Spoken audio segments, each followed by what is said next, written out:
She grew up in silence. No father, no stable home, no applause. From a young age, Helen learned that being invisible was the safest way to survive. Daughter of immigrants, starved of affection, and denied opportunity. When the world felt too small for her dreams, she learned to study it from the inside, translating what no one else even noticed. She worked as a hotel maid for years, hiding the fact that she could speak 5 languages fluently, until one day, with a cleaning bucket in hand and a name badge on her chest, she heard a phone ring and decided to pick it up. What she didn't know was that in that exact moment, the whole world was about to hear her voice. No one ever paid attention to her. And maybe that's exactly what Helen preferred, to go unnoticed. She moved through the hotel corridors like a breeze, leaving no trace, making no noise. Her uniform always neat, hair tied back simply, eyes always down, as if she looked at the world through the cracks of her own fear. To most people, she was just another maid in that luxury hotel. But what no one imagined was that behind that quiet demeanor lived a sharp mind, trained in silence, already fluent in 5 different languages. From the time she was a child, Helen had learned not to draw attention. She grew up in a dull, gray orphanage where noise meant punishment and joy felt forbidden. That's where she met Mrs. Greta, an elderly German woman who mopped floors with the same gentleness she used to teach words. Wasser, Licht, Hoffnung, water, light, hope.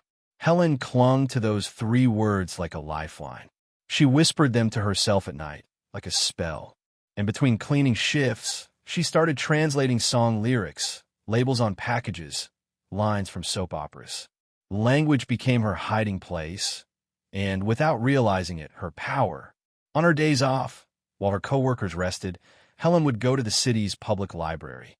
She borrowed children's books in French, comic books in German, even Russian dictionaries when she felt brave. She wrote everything down, made flashcards, practiced pronunciation using videos on her old phone. She couldn't afford classes or travel, but her mind was always moving. Even after an exhausting day of scrubbing bathrooms, she studied until she fell asleep on her notebook. With every new word learned, she felt like she was breaking another link in the chain that tied her to her past. Still, Helen never told anyone. What for, she'd think. In that hotel, the only thing that spoke loud was money. And she, with her tight paycheck and crowded bus rides, was just a quiet part of the luxury machine. Guests ignored her like she was part of the wallpaper. Even her coworkers, though polite, didn't know her full name. She was Maid from the Ninth, the cleaning girl. And that was fine.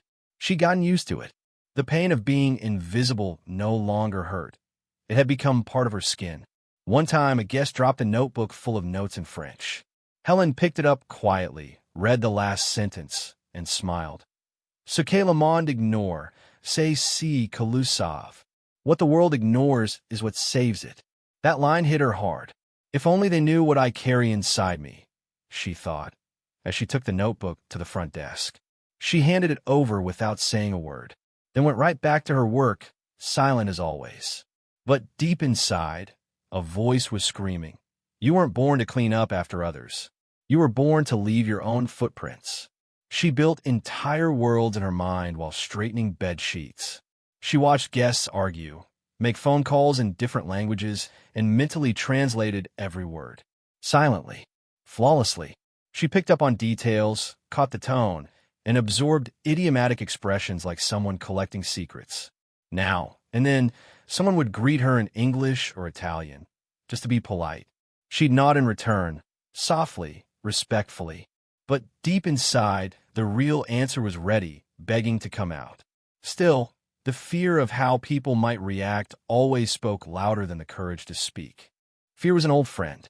Ever since she was a child, Helen had learned that showing intelligence could bring punishment, jealousy, or mockery. So she kept quiet. She hid. Even when people complimented her for being polite or precise, she would smile without showing her teeth. She knew the world didn't always welcome those who shine too bright in the wrong place. That's why she chose to stay in the background.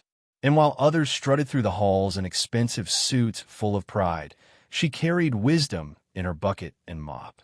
With effort, with faith. with persistence. Helen had no idea, but every quiet step she took through that hotel was actually preparation. Like an artist rehearsing backstage for years before stepping into the spotlight. Her calloused hands, her sore knees, her tired eyes, they were all part of the journey. The hard life, the constant effort, the nights without dinner, the days without rest. One day, it would all make sense. All it would take was a moment. The right moment. A twist of fate. A pair of eyes finally paying attention. And then, the world would finally discover what she had been hiding beneath that crisp uniform. And it happened on what seemed like just another ordinary afternoon. The hallway smelled like disinfectant, doors slammed nonstop, and everything followed the usual rhythm, until something shifted in the air. A foreign voice echoed from the front desk. Staff rushed back and forth. Managers moved quickly, whispering with tense faces. Helen, as usual, rolled her cleaning cart past the commotion, but her eyes picked up the panic, and her ears, trained like the heart of someone who survived in silence, understood everything. What no one suspected was that this would be the day the world would hear the voice of someone who had been quiet for far too long. The hotel entrance seemed to freeze when a black car pulled up. A sharply dressed driver stepped out, followed by discreet security guards. Then came Friedrich Stein, the cold, powerful German magnate. Owner of billion-dollar companies across Europe, Friedrich wasn't known for smiling. He looked around like he was constantly evaluating everyone. And most of the time, he was. His tailored suits cost more than most salaries in that building. And his gaze alone made managers stand a little straighter. Helen, walking past with a cleaning rag in hand, saw him from a distance, and something inside her whispered that things were about to change. Friedrich stayed in the presidential suite, an entire floor just for him, complete with an exhaustive list of demands. Water from a specific brand, certain fruits only, towels folded with the seams facing inward. He didn't tolerate delays, and he never repeated instructions. Staff whispered stories about him. Someone claimed he had once fired a hotel clerk in Paris for mispronouncing chauffeur. The atmosphere around him felt heavy, but Helen, used to reading between words and silences, sensed something else, an emptiness in his eyes, a kind of restlessness disguised as power. On the third morning of his stay, the front desk phone rang nonstop. It was still early, barely anyone had arrived for their shift. Just a nervous receptionist, a sleepy manager, and Helen, pushing her cleaning cart toward the elevator. The voice on the other end of the line spoke fast, in German, full of urgency and tension. Ministerium für Wirtschaft, the woman repeated several times. The manager picked up the phone hesitantly, tried to answer in English, but was immediately drowned out by a flood of frantic sentences he didn't understand. "Now what?" whispered the receptionist, eyes wide with panic. Friedrich's face changed the moment he stepped into the lobby and noticed the chaos. "Does anyone here speak German?" he asked firmly. No one answered. The receptionist lowered her eyes. The manager cleared his throat. And that's when Helen, already walking away, froze. Her cleaning bucket came to a stop with her. 1 second of hesitation. Her heart racing, hands suddenly sweaty. But something, maybe faith, maybe instinct, maybe sheer urgency, made her turn around. She walked slowly toward the desk, feeling all eyes land on her. "If I may, I can take the call," she said softly, but with surprising confidence. The receptionist's eyes widened. The manager looked like he wanted to say something, maybe stop her, but he was so lost that all he could do was nod. Helen took the phone. It felt like the cord itself was holding fate inside it. She took a deep breath and began to speak. "Guten Morgen. My name ist Hellen. Ich kann Ihnen helfen." "Good morning. My name is Helen. I can help you." On the other end, the woman's voice changed instantly. Her tension faded, her tone softened. Friedrich, previously unshakable, leaned in ever so slightly. His gaze had changed, and the entire lobby fell into silence. The conversation lasted less than 3 minutes. But for everyone watching, it felt like time had stopped. Helen spoke with clarity, without stumbling, without second-guessing herself. She used technical terms, specific expressions, and still managed to sound calm and kind. She wasn't just translating. She was bridging two worlds. And when she hung up, the silence in the room turned into stunned disbelief. The manager's jaw dropped. The receptionist looked mesmerized. And Friedrich, he couldn't take his eyes off her. For the first time, he actually saw her. He stepped forward slowly, like someone approaching something rare and unexpected. Hellen looked straight at him, unflinching. In that moment, her maid's uniform seemed to vanish. What stood there was a full woman, strong and steady, carrying a life story no one had ever cared to ask about. "How did you—" he began, but didn't finish the sentence. Instead, he said, "Come sit with me." Now, it wasn't a request. It was the beginning of something bigger. And although Hellen was surprised, something deep inside her knew. Her life had just taken a turn no one saw coming. The once busy, noisy lobby now felt completely different. Everyone whispered, "She speaks German. Where is she from? How did no one know this?" Hellen didn't answer any of it. She simply followed Friedrich to the private lounge. Her cleaning bucket stayed behind, like a symbol of a life she might not return to. Deep down, she still doubted what had just happened. But another part of her, one shaped by tired resilience, whispered that there was no going back. It was now or never. As they sat down, Friedrich studied her like someone trying to solve a puzzle. Hellen kept her composure. She wasn't the maid with lowered eyes anymore. She was a woman who had dared to break her own silence. And though she didn't yet know it, that simple act would change everything. Because in a world where status usually speaks the loudest, she had let her voice, long ignored, be heard. And that, my friend, was just the beginning. Hellen sat down in the leather armchair, like someone stepping into forbidden territory. Her hands were trembling on the inside, but on the outside, she held her posture. This wasn't the time to flinch. Friedrich watched her closely, as if trying to see beyond the surface. "Who are you, really?" he asked, with the coldness of someone who isn't used to being surprised. Hellen hesitated for a moment, then took a deep breath. Just someone who learned to listen more than speak. It was a simple answer, but it carried weight. The weight of years spent being ignored, of teaching herself to understand a world no one ever explained to her. Friedrich wasn't used to genuine modesty. He could spot false humility from a mile away, the kind people use when they want something. But Hellen, she radiated truth. He leaned in, curious. "What did you study? Have you worked in translation?" "Lived in Germany." She lowered her eyes briefly, then looked straight at him. "I grew up in an orphanage. My grandmother taught me the basics. The rest, I picked up from secondhand books and free videos online. I've never left Brazil." His eyes widened. This woman in front of him spoke with the precision of a professional interpreter and had no diploma. That kind of raw talent, sharpened with effort, faith, and persistence, was rare. "So why are you working as a maid?" he asked, more intrigued than judgmental. Hellen gave a small smile, but her eyes gave away the hurt. "Because no one ever asked what else I could do." The silence that followed was heavy. Friedrich leaned back in his chair, arms crossed, as if rearranging everything he thought he knew about the world. Hellen, on the other hand, felt something inside her cracking open. For the first time in years, someone with power actually wanted to hear her, not to judge, but to understand. And, somehow, that hurt almost as much as all the years of being overlooked. She started to open up, told him about the long nights studying on her old phone, about the time she was called stuck-up just for speaking well, about all the doors that never opened because her last name didn't mean anything. She shared how she'd applied for receptionist jobs at other hotels, left resumes at travel companies, dreamed of working as a consular interpreter, and how every interview ended the same way, with a look of disdain when they saw her simple clothes. "I've been rejected more times than I've been heard, and I've been heard less than I've been seen." Friedrich stayed silent, but he was listening deeply. "Do you know what it's like to be really good at something and still have nowhere to show it?" she asked.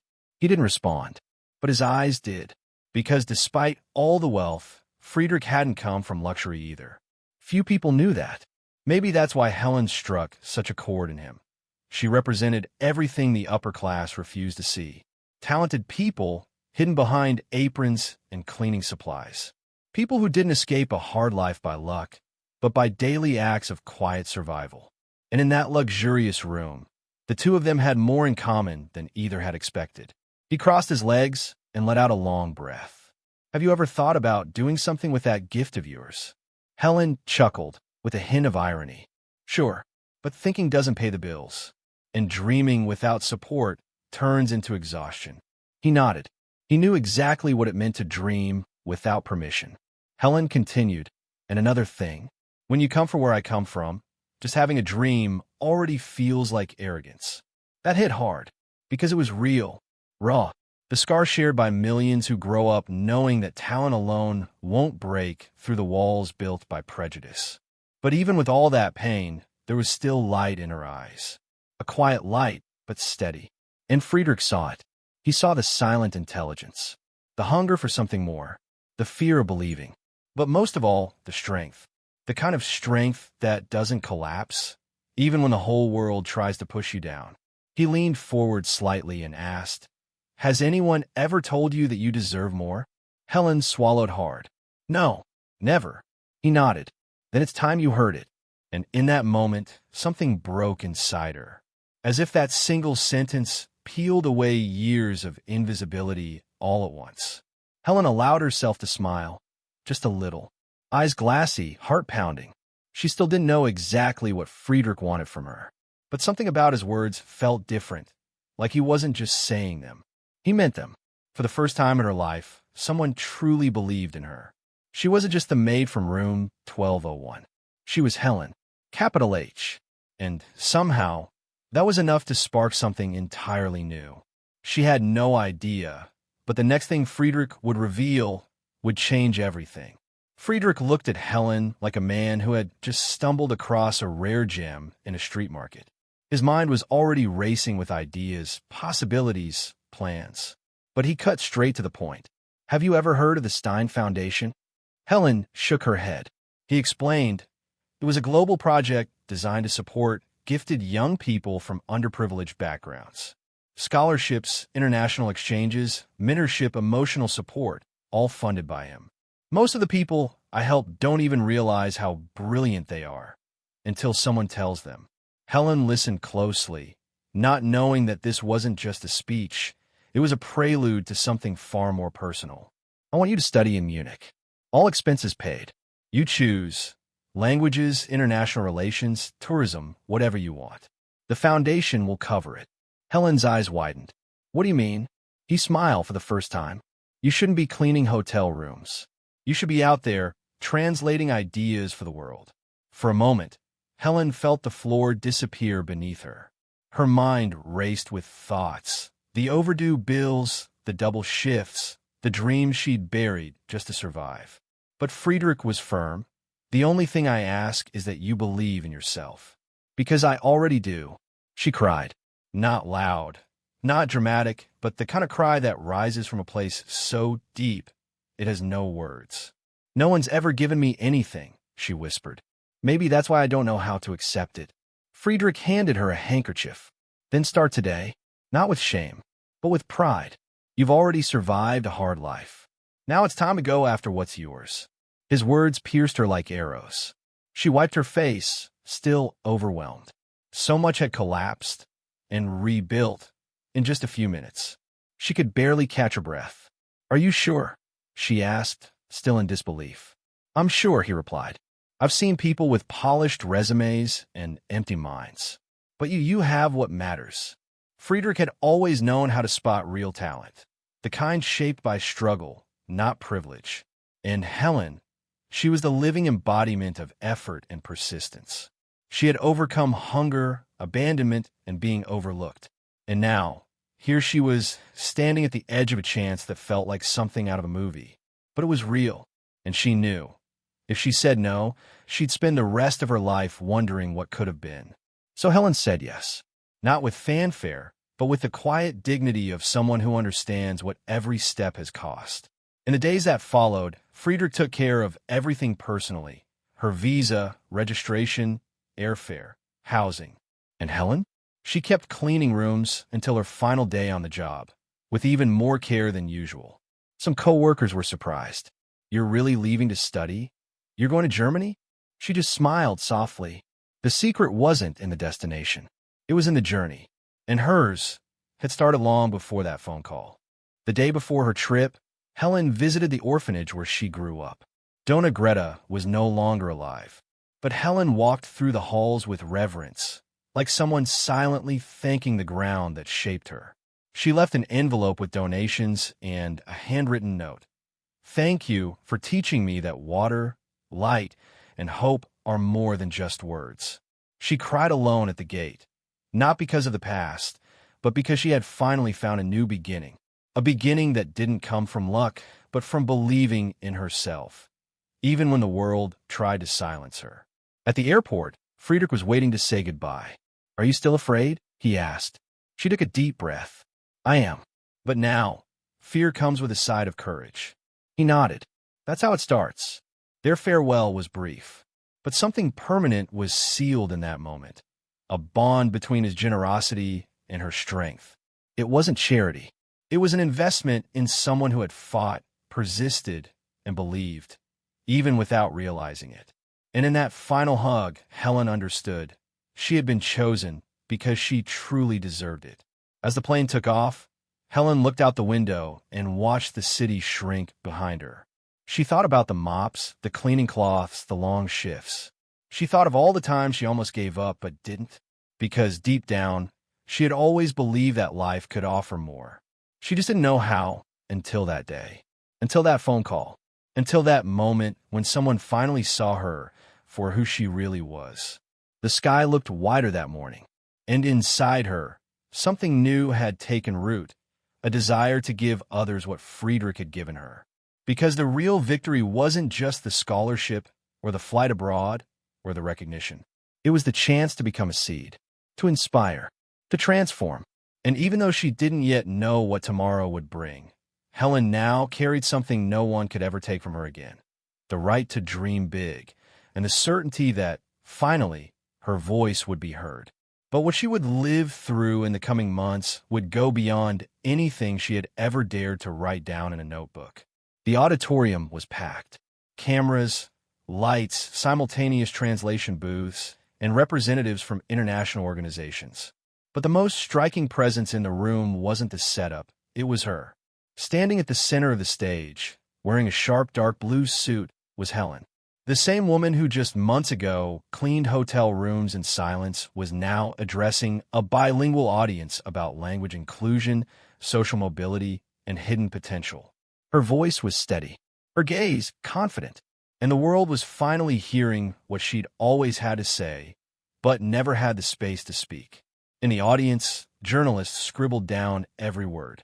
Language was my shield, my shelter, and my passport when every door was closed.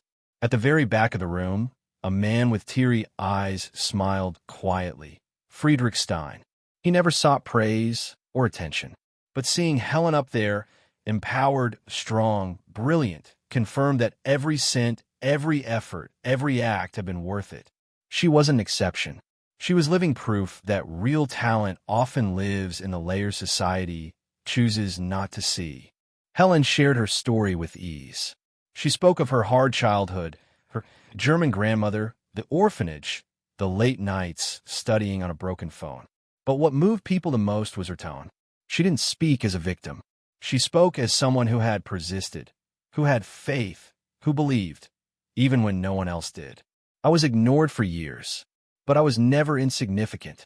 I was just hidden behind a uniform the world refused to notice. The audience erupted in applause, and each round of clapping felt like it erased one more piece of the unfair past she had carried for far too long. After the talk, the line to speak with her was long. Emotional teenagers, impressed professors, surprised executives. A young girl sobbed as she hugged Hellen. "I work as a cleaner too, and I study by myself at night. Now I know I can make it." Hellen hugged her tightly. "You're already on your way. Just believe." That moment meant more than any award. It was the seed planted, the cycle beginning again. Because Hellen's victory now inspired others to break free from their own chains too. The media came after her. They wanted headlines. The former, Maid, who became a global symbol of resilience. But Hellen refused the labels. I'm not a former maid. I'm someone who went through that with dignity and who still cleans away, inside and out, the prejudice that surrounds us. Strong, clear, unshakable. Hellen had become a reference.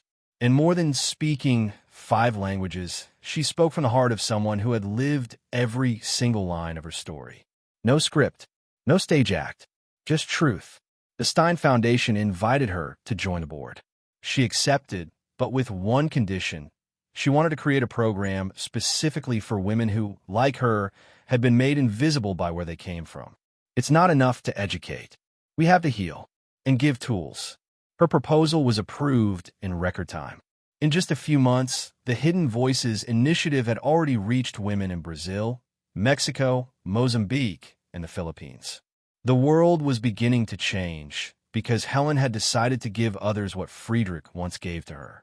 Her biological mother never came looking for her. But as an act of healing, Hellen began visiting orphanages in every city she traveled to. She sat with the children, told stories, taught them words in other languages. One day, a little girl asked, "Are you rich?" Hellen smiled. "Today I am, but not because of money. It's because I finally found out who I am, and no one could take that from me." The girl smiled back. "I'm going to be like that too." And in that moment, Hellen knew she was doing the right thing.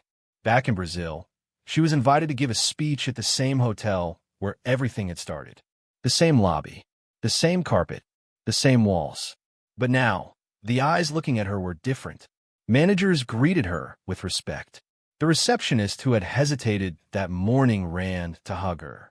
"I regret not letting you speak that day." Hellen held her hand gently. "Sometimes being ignored is how we discover there's something bigger waiting to be heard." They smiled. Time had passed, but the transformation remained. Before she left, Hellen walked through the halls with soft steps.